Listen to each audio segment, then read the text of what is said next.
I want to thank DTC for having me. My name is Andrew Shulkind. Talking about cinematography today, for 100 years, cinematography was the linchpin of the traditional motion picture process. Without the cinematographer and his expertise or her expertise in lighting, composition, camera movement, and collaborating with the director and the writer, other key members of the team, you'd have a stage play. Back in the photochemical days, before video assist, the entire production hinged on the faith that the cinematographer got it, because no one could see anything until it had been processed out of the lab. Later, a video tap was added and others were included, but for the first 70 years, the entire production had to trust that the cinematographer and the team had accurate exposures, that no one accidentally flashed the film, that the delicate film hadn't been exposed to bumping or weird temperature issues, and any of those things downstream could render all the work, the hours of work and time ruined. And also, the cinematographer had the opportunity to say, let's do it again if we don't feel like it was right. So the role of the cinematographer was this kind of blend of alchemy and mystery and power and authorship. And making films was expensive, and so only the studios really had the infrastructure and the manpower and the technology to produce and distribute them at that level that created this global mass entertainment product that we know today, Hollywood and Bollywood and Nollywood. So these days, for better or for worse, we have a more collaborative process. Every step has become more accessible to people in more places. Now everyone can stream the image to iPads, and it can be captured with a Q-take, and we can checksum it, and we can layer real-time effects and virtual backgrounds and broadcast live events all around the world with almost no latency. And the photochemical photography process has really turned into data collection, where shooting is just an input stage. We capture more than we can ever display, and we end up pushing downstream a lot of the creative choices we used to commit to on the day: color, composition, lighting. And increasingly, more and more of those steps are getting pushed further down. And technology has enabled that magic VFX capability to flow upstream into the imaging process, where we need to capture as much data as possible to give us maximum flexibility. So you start to blur the lines between production and post, during which a cinematographer is usually not even on the job. So you have an editor or a shader or somebody else looking at assets with totally new eyes, trying to figure out what we were trying to do on the day, because the technology hasn't stood still long enough for there to be standards or best practices to solidify. And there isn't a sufficient system to maintain a clear visual direction from capture to delivery for all these assets. Add to this the fact that almost every movie, commercial, or TV show has some visual effects element, whether it's sky replacement or cleanup or wire removal or match moving or some kind of CG integration, and these assets are constantly getting pushed out to different vendors, so an editor is refining the edit, and you have all these different pieces moving at the same time. And by the way, we're going to shoot 8K, or we're going to shoot in 180 or 220 or 360, or we're going to capture live action elements that with 100 cameras at a time and using infrared spectrum for depth. I would argue that the current transition that we're seeing in the motion picture business is no more evident than in the changing role and responsibilities of the cinematographer. The old joke of fix it in post does not apply anymore. In fact, with such serious data ramifications, we risk derailing the entire post process. The additional man hours, render time, mushrooming costs, and extreme delays. Which brings us to data. I mean, the data implications of capture and delivery are colossal, and that's driven the emergence of CDNs and cloud platforms, which makes access and scaling easier and means that we can stream more content to more places faster. And more than just in theater and in-home, but also versioning to the range of mobile devices. Mobile use and the speed at which we can deliver to mobile devices on the rise. A lot of territories, Africa, Middle East, Asia, are mobile primary, and in some cases even mobile-only regions in terms of how people are watching content. I spent weeks grading this movie. This is sort of an anecdote. I spent weeks grading this movie at one of the top color houses in London, and we intended the movie to be super dark. So we're there with a beautiful 40-foot screen and, you know, cushions and wine, and we really got to talk about art, how dark to go, and you know, how we could take an element or a detail in the movie that was going to feel imperceptible, just on the threshold of darkness and light. The movie sold domestic rights to Netflix, didn't do a theatrical release in the US, and now we have a challenge because the black levels on my contrasty OLED are quite different than the contrast of what we colored on a 40-foot screen. And there's no standard on any of these mobile devices. And in the best case scenario, the distributor will have a colorist and maybe pay him for, you know, a day or 2 days to kind of rush through a Rec 709 version or something that can get pushed out to these devices. So that's a problem. Audiences are never going to see the way the director and visual effects supervisor and I colored it and take the art out of it. Just it's a waste of time. So Academy and ACES and a lot of other folks are trying to solve these issues, but they're all kind of singular issues. There isn't an overall strategy for how these sort of future-proof elements get resolved. The bottom line is that with technology moving as fast as it does, and with production steps stretching deep into post, and the blurred line between cinematography and visual effects and color and post-delivery workflows, we all have to be collectively more aware about the big picture downstream delivery and how and where all this is going to be viewed. How do you QC for 20 or 30 different devices that aren't compliant to any kind of gamma standard? How do you compose for a tiny screen?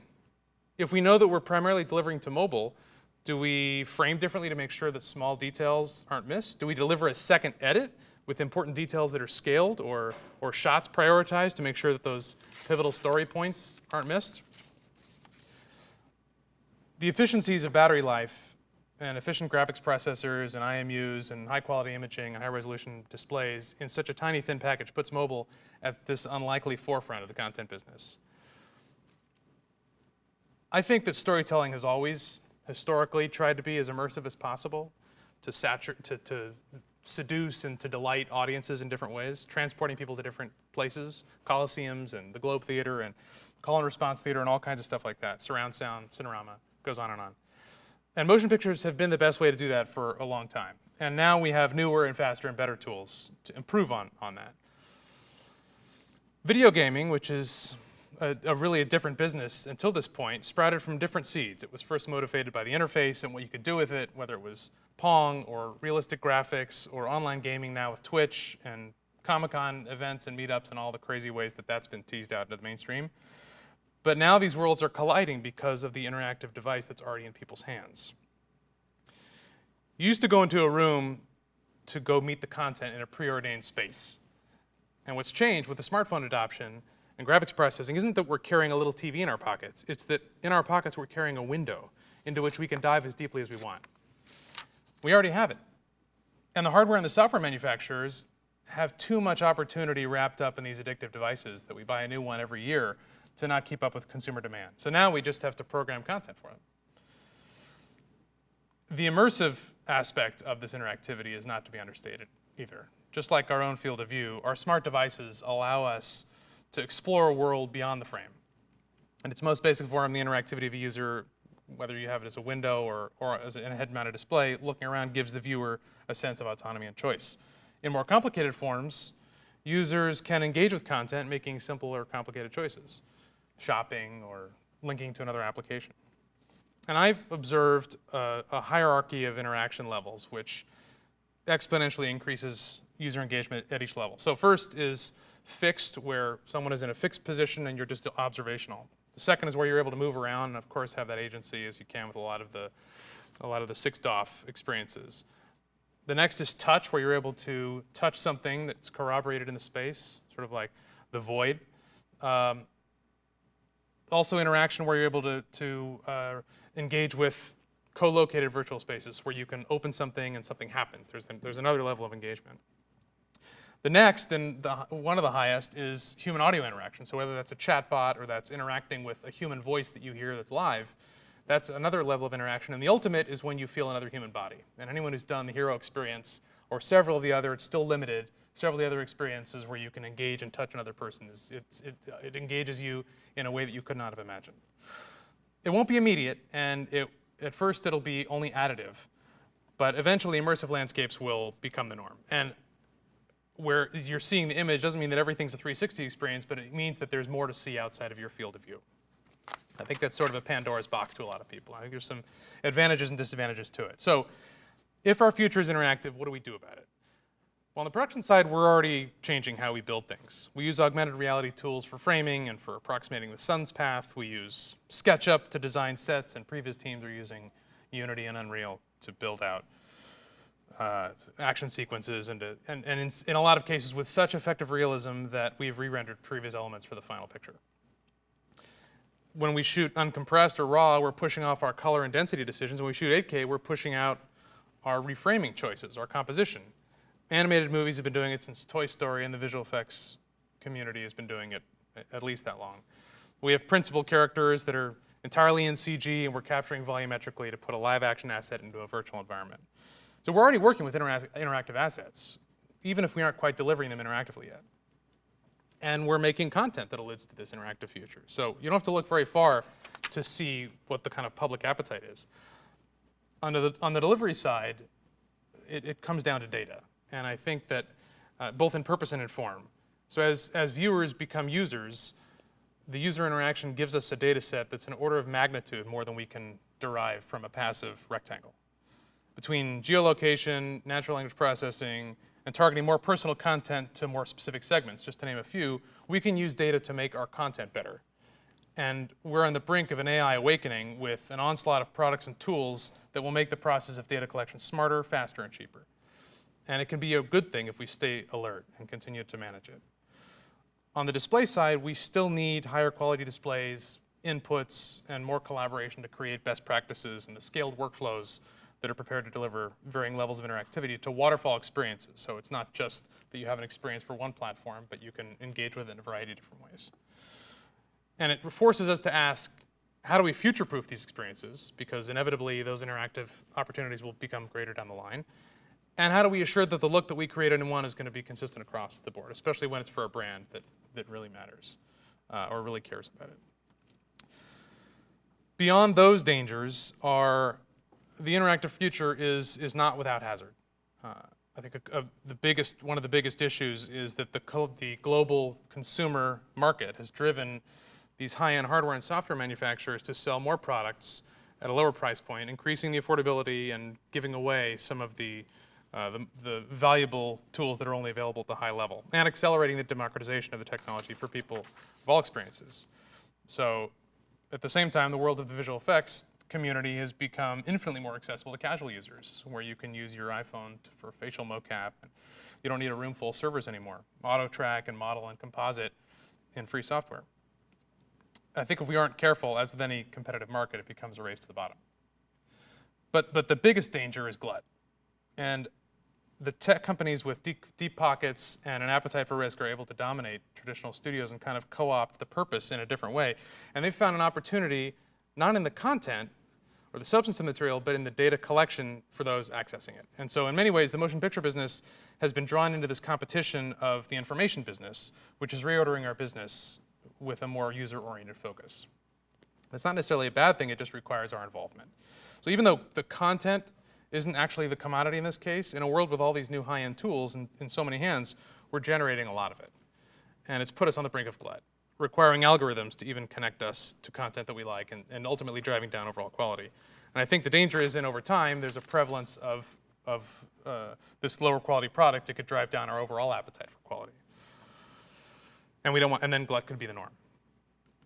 So how do we adapt? Data. Increasingly, we have the power to measure everything. And we have to be aware of where content is delivered and how it's going to be consumed, and ensure that we're using this information for good, and to bring the practices that we've been doing for the last 40 or at least the last 20 years into this new world. And the nexus between data and interactive content and global marketing deliveries creates massive opportunities for compelling storytelling and storytellers. I believe that humans natively have this desire for story. This isn't novel, but I think using artificial intelligence is a secret weapon to create better efficiency and more accurate segmentation to connect with diverse audiences on more platforms more authentically. And I think that's part of what interactivity brings us. And I keep coming back to diversity because I think it applies in so many different ways, all of which demonstrate value to everybody.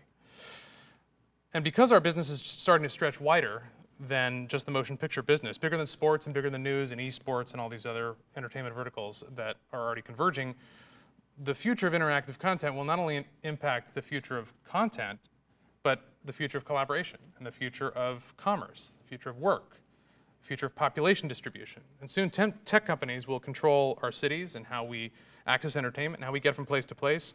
So knowing this change and assuming this future, visual storytelling has to rule. Cinematographers often say that the business changed with video tap when they lost the power of knowing it of knowing whether we got the shot or not.